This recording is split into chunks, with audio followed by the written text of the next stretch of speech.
Good morning, students. This is Asha, your social science teacher. So I am here with part 3 video of your chapter 1, How, When and Where. Before we start, let's recap what we did yesterday. We yesterday studied about James Mill ideas or views about past or Asia, what he believed about Asia. We studied about colonial period. Then we studied about sources of modern history. What are the sources of modern history? We studied about primary sources, archaeological sources, original documents, surveys, census, newspaper and magazine. Right? We discussed all these in detail. And today we are going to discuss about secondary sources. So, whatever primary sources yesterday we discussed are no doubt extremely important and provide ample information about the British rule in India. But we should not forget that most of them are official records. They were written and compiled by those who were in power. Therefore, they provide us only limited and one-sided view. These records also do not help us understand what other people felt, what lay behind official records or actions. So that all information, whatever we get, is one-sided and prepared by the people who were in power. So, if you want more information, then we have to look for some other source. So, the conclusion arrived by scholars and historians after studying the primary source is called secondary source. And all these include articles, reviews, book, diaries of people and biographies. All these are important source of information and many times they do not tally with the primary source. So there are many information which we do not find in official records. So let's look at them. What all are the information which we do not see in official record? Official records do not always help us understand what other people in country felt and what lay behind their action. The information printed in newspapers are usually affected by the views and opinions of reporter, news and etc. Right? And this is very important. Actually, the police reports are made according to the policies of the government. We can take an example of Jallianwala massacre. It happened on 13 April 1919.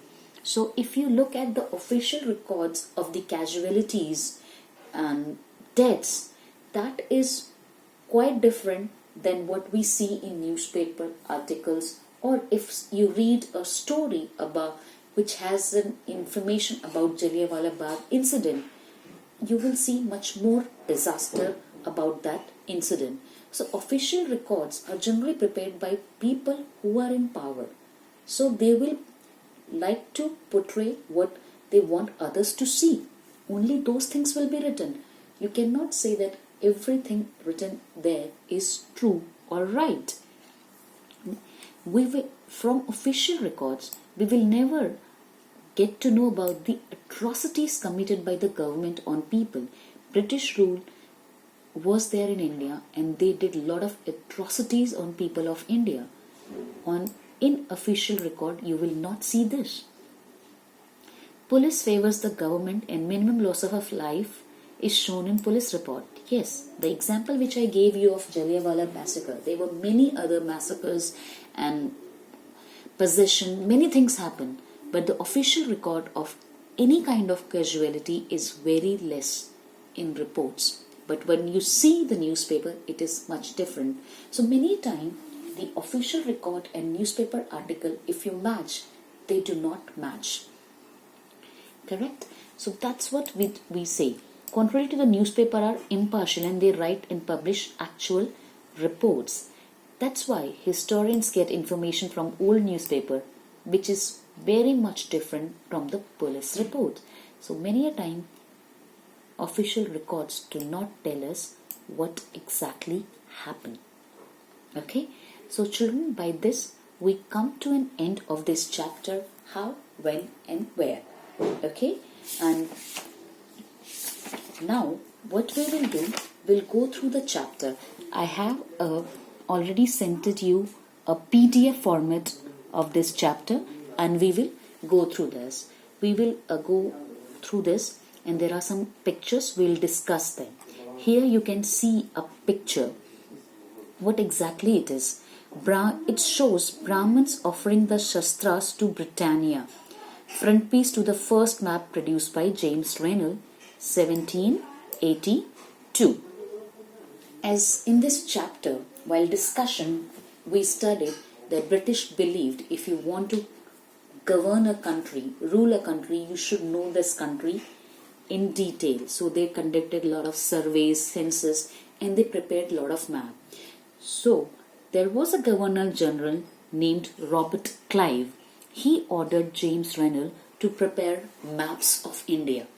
And James Rennell, on order of Robert Clive, prepared many maps. And this is the frontispiece picture of the map, in which it is shown that Brahmins are willingly giving their Shastras and whatever information of their old religious holy texts willingly to Britishers. And the word here, it is used Britannia. Britannia is the word used to show the supreme power of British rule. That's what this picture portrays. And from NTSC point of view, I would request you to go through these pictures and whatever written below this, it's very important. The question can come from this: when did James Rennell prepare first map? The answer lies here, 1782. So please go through all the pictures in detail. And Britannia word was a symbol of power, British power. So let's move on to the next page here. So do we see what it is? It is a picture of advertisement of Lipton tea. Britishers believed in market, consumerism.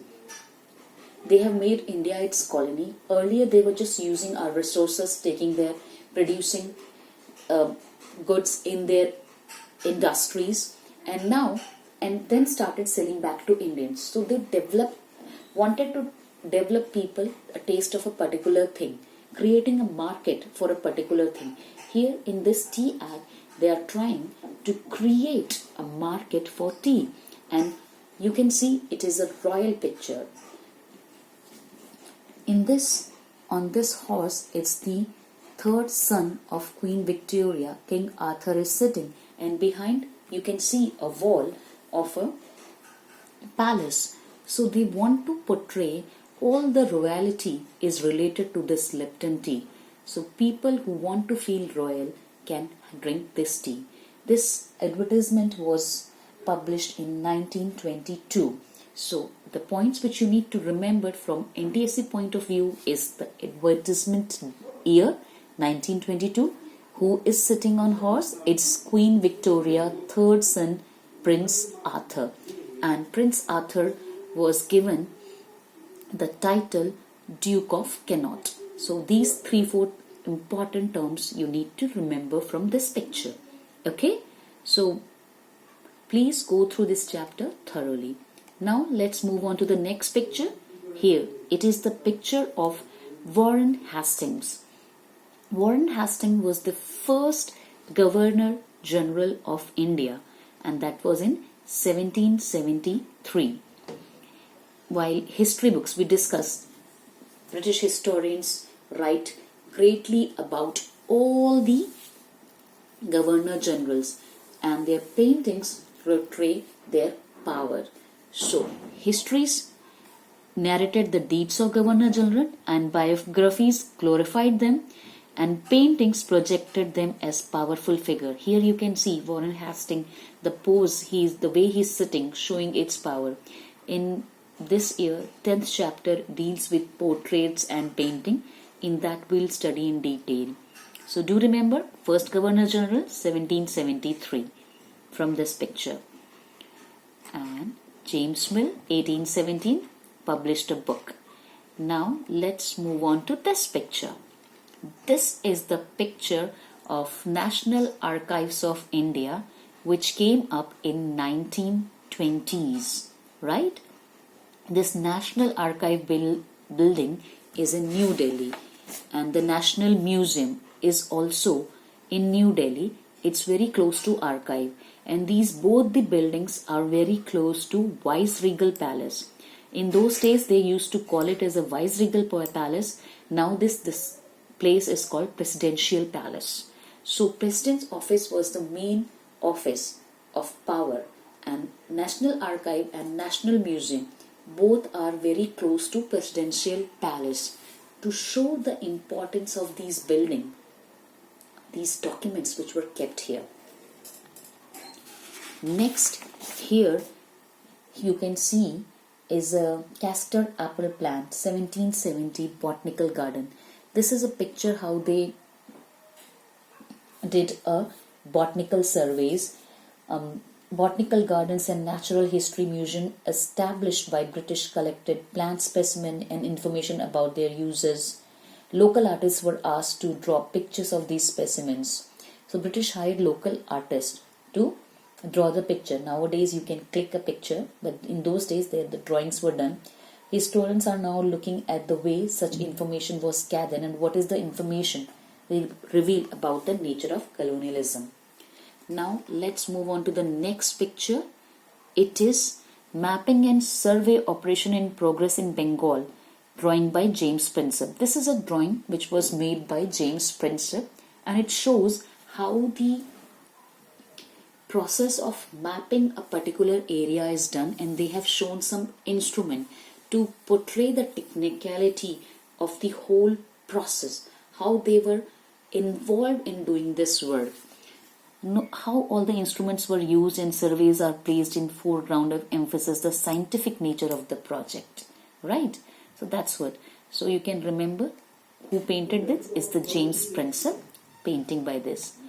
And this is the picture, the rebel of 1857. The revolt of 1857, that's your chapter number 5. We'll be studying in detail what all happens. Yes, but you can see here what the image can be found in several history books produced by British after 1857 rebellion. The caption at the bottom says, it is important, mutinous sepoys share the loot. In the British represented, the rebels appear as greedy, vicious and brutal. So, revolt on 1857, what Indian historians say as the first war of independence. Whereas when you study histories written by British historians, the caption you can see, mutinous sepoys share the loot, like the sepoys did a revolt and started looting places. So they portray that revolt also in a negative frame. We will study about this in chapter 5 in history. So that's all about the chapter 1. And tomorrow we'll discuss MCQ, fill-up and book NCERT questions. Okay, so please go through this chapter, go through these paintings and detail. Thank you.